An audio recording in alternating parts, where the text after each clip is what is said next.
In the last several tutorials, I showed you how harmony and orchestration can color your music. Rhythmic choices also need to be considered, whether it's for the actual melody or its accompaniment. Here's a melody played by the French horns and cellos.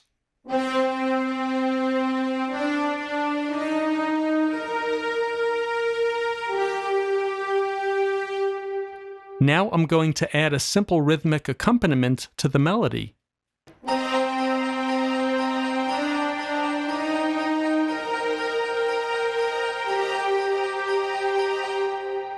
Notice how the accompaniment provides new energy for our melody? Using only the notes from the melody, I created a repetitive eighth note pattern for the violins assisted by the glockenspiel and harp. Not only does this eighth note accompaniment create forward momentum in our music, its faster rhythmic pattern, by contrast, makes our slower moving melody stately and majestic. Now I'm going to play the same melody with a different rhythmic background.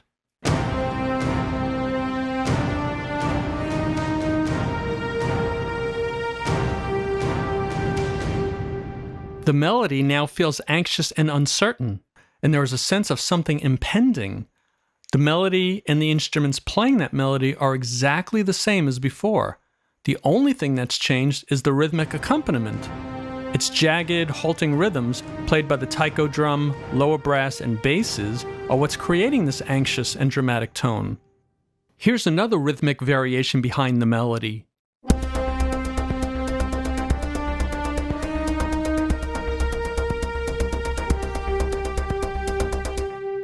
With this new rhythmic pattern, I created an even more tense and anxious mood than in the previous example. This is created by the syncopated and frenetic 16th note rhythms of our electronic accompaniment.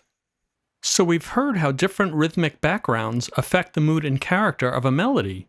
But there is one more rhythmic choice that's worth pointing out, and that's to have no rhythmic movement at all behind the melody.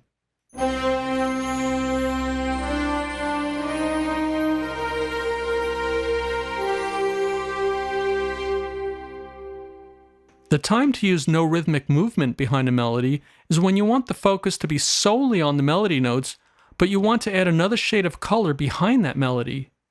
In the next tutorial, we'll focus on the effects of changing the rhythms of the melody itself.